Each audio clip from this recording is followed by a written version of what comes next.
आप देख रहे हैं N20 लाइव और N20 लाइव की टीम पंचायती राज चुनाव का हर एक अपडेट आप तक पहुंचा रही है। तो अभी तक कुल 13 प्रखंडों में चुनाव संपन्न हो चुके हैं और वहां के नतीजे भी आ चुके हैं और कहीं ना कहीं ये नतीजे इस बात की पुष्टि कर रहे हैं कि इस बार के पंचायती राज चुनाव में एक बदलाव की लहर चल रही है और उस बदलाव के लहर का असर कहीं ना कहीं दरौंदा प्रखंड पे भी पड़ा हुआ है।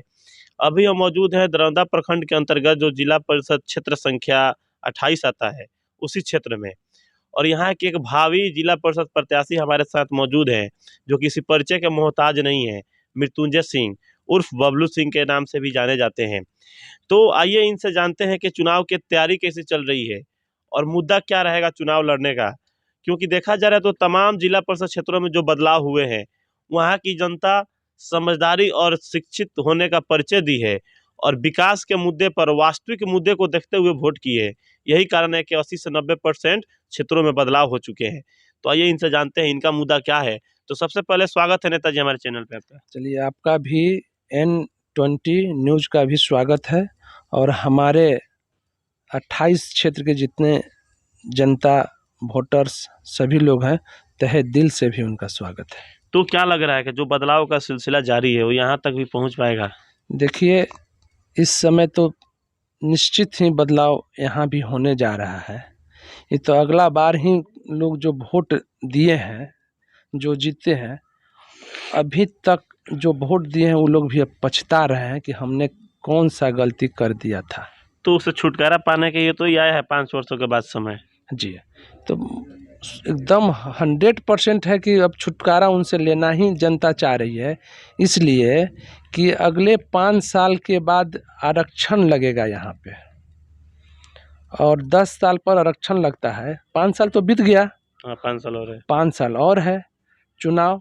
ये बताइए कि जो वर्तमान में जिला पार्षद हैं उनका तो यही ना है कि यहाँ से हट के जहाँ फिर जनरल होगा वहाँ जाके चुनाव लड़ेंगे। तो यह तो फिर आरक्षण में जा रहा है। 5 साल के बाद तो आरक्षण में जाएगा ना। जब आरक्षण में जाएगा तो ये बताइए कि ना वो लड़ेंगे चुनाव ना हम लड़ेंगे, लेकिन हम तो जनता के बीच रहेंगे कि हम तो यहीं के हैं। जो लड़ेगा उनका हम सपोर्ट करेंगे। वो तो ना यहाँ काम करने आएंगे और ना सपोर्ट करेंगे, इसलिए कि आज का काउंटिंग भी जो हो रहा है ना वो सिवान में ही हो रहा है। अगर सिवान में अगर उनको सर्टिफिकेट भी लोग जनता ने दे दिया तो फिर लौट के नहीं आएंगे कि हमारा कोई 28 जिला पार्षद क्षेत्र संख्या भी कोई है, इसलिए कि अगला बार हो सकता है कि 40 जिला क्षेत्र अगर जनरल हो तो वहाँ जाए या 32 में जाए या 35 में जाए या 27 में जाए, लेकिन हम लोग तो कहीं नहीं जाने वाले हैं। हम लोग अपने जहाँ हैं वहीं जनता के साथ में रहें। तो एक चीज़ देखा जाए नेताजी कि आपके क्षेत्र से प्रत्याशी बहुत हैं, यहाँ से करीब 15 से 16 प्रत्याशी चुनाव लड़ रहे हैं। 20 प्रत्याशी, शायद 20 प्रत्याशी चुनाव लड़ रहे हैं और अगर बदलाव होता है तो जनता के पास 19 ऑप्शन बचता है, वो भी बहुत ज़्यादा हो गया और करीब एक प्रत्याशी पे 5 से 6% का चांस होता है चुनाव जीतने का। लेकिन उन 19 प्रत्याशियों में आप अपने आप को कहाँ देख रहे हैं अभी? देखिए, अभी जो हम जनता के पास जा रहे हैं, अगला भी बार भी हमने चुनाव लड़ा था, उस समय भी हमने 2 नंबर पर था और जनता जान रही है कि यह लड़का जो है हरदम क्षेत्र में रहता है, राजनीति में रहता है और हर जगह पकड़ है। और ये लोग को हमने समझाया है कि जिला पार्षद का क्या काम होता है। MP MLA लोग जीत के जाते हैं तो सरकार में बैठ के योजना बनाते हैं, ठीक है। संसद में बैठ के जो योजना बनती है, विधानसभा में जो बैठ के योजना बनती है, वही ना योजना त्रिस्तरीय पंचायत चुनाव जो होता है उन्हीं वो जो प्रतिनिधि जीतते हैं उस योजना को प्रचार प्रसार करके धरती पर उतारने का काम किया जाता है। सही बात। दूसरा तो कोई है नहीं। किसी से 19 आदमी जो लड़ रहे हैं उनसे पूछा जाए कि सरकार की सारी योजनाएं क्या है जो कि हम धरातल पर उतारेंगे। ऐसा कुछ योजना है जो कि हर घर में डायरेक्ट योजना घुस जाएगी। तो आपका मुद्दा क्या है, क्योंकि जनता 5 साल समय देकर देख चुकी है और अब चुनाव का माहौल है और अब सत्ता जनता के हाथों में चला गया है। अब जो भी प्रत्याशी का सोच जैसा होगा उसके अनुसार जनता अपना सत्ता उनको देगी। तो क्या सोच लेके आए हैं, मुद्दा क्या है आपका? देखिए, जो मेरा सोच है, जो हमने किया है, मेरा सोच वही ना होगा जो सरकार हमको देगी। जो जिला पार्षद के नाते। लिए का नाते जो काम करने के लिए हमको देगी, वह हम धरती पर उतारेंगे, वही ना मेरा योजना होगा जी। सही। दूसरा कोई हम अपने घर से कोई योजना काम नहीं करता है, कोई नहीं करता है। इसलिए सरकार की जितना बहुत सारी योजना है, वही योजना लोग करा के कोई पंचायत आदर्श पंचायत हो जाता है, कोई पंचायत अछूता रह जाता है। तो क्यों रह जाता है? काम कराने के उनके पास क्षमता नहीं रहती है। यह सब जिस दिन से हम लोग जीतेंगे उसी दिन से काम शुरू कर देंगे। इसलिए कि हर जगह पकड़ है, हर जगह लोग जानता है, हर अफसर जानते हैं कि क्या होता है। इसलिए जिस दिन से जीतेंगे उसी दिन से धरती पर काम उतारना शुरू कर देंगे हम लोग। तो ये तो सही बात है, आप एक नेता है, पहचान भी बहुत बड़ी पहचान है, कहीं उसका फायदा यहाँ के जनता को मिलेगा। और आप लोग के आ जाने से राजनीति में ये जाति जो होता था वो खत्म हो चुका है, जाति के नाम, धर्म के नाम सब वोट खत्म हो चुके हैं। और अब यहाँ जनता निष्पक्ष होकर एक ईमानदार व्यक्ति को वोट करेगी।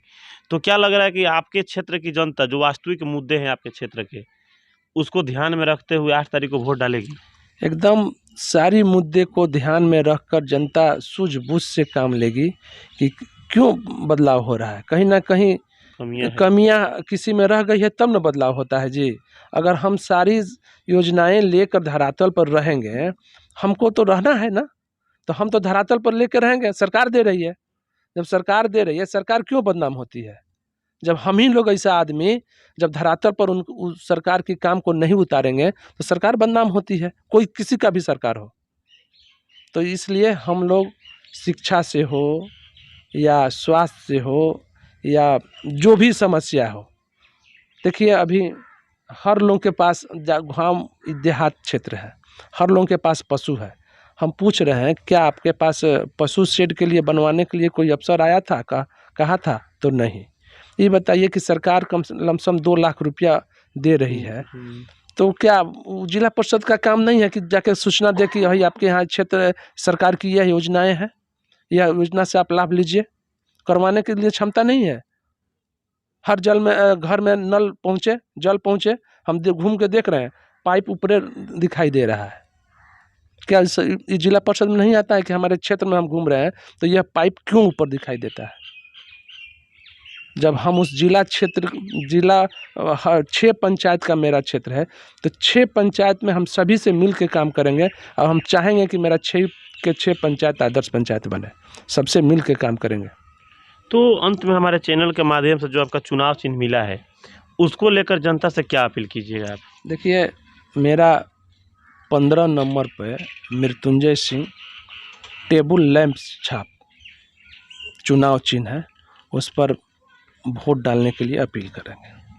तो जैसा कि हमारे साथ अभी मौजूद थे जो किसी परिचय के मोहताज नहीं है, मृत्युंजय सिंह, और ये इनका पहुंच भी जिला के स्तर पे है, बड़े बड़े नेताओं तक भी है। तो कहीं ना कहीं इस क्षेत्र से जनता इनको मौका देती है, तो जो सरकार का फंड है उसका तो फ़ायदा मिलेगा ही, साथ में कुछ बड़े बड़े चेहरे हैं उससे भी वो फंड लाकर इस क्षेत्र की जनता तक पहुंचाने का काम करेंगे। तो सोचना है जनता को, और अपने समझदारी और परिचय का, समझदारी और शिक्षित होने का परिचय भी देना है।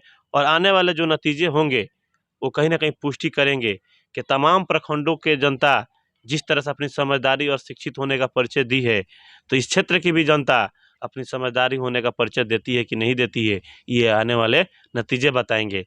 और कहीं ना कहीं इस बात की भी पुष्टि होगा कि जो मुद्दा लेके चले थे आम जनता की आवाज़ को उठाने के लिए, गरीब शोषित परिवार की आवाज़ को उठाने के लिए और उन हक के दिलाने के लिए, तो इनके बातों पे जनता को विश्वास होता है कि नहीं होता है, और जनता वास्तव में अपना हक लेना चाह रही है कि नहीं चाह रही है, ये आने वाले नतीजे बताएंगे। तब तक आप हमारे साथ बने रहिए N20 लाइव पर। धन्यवाद।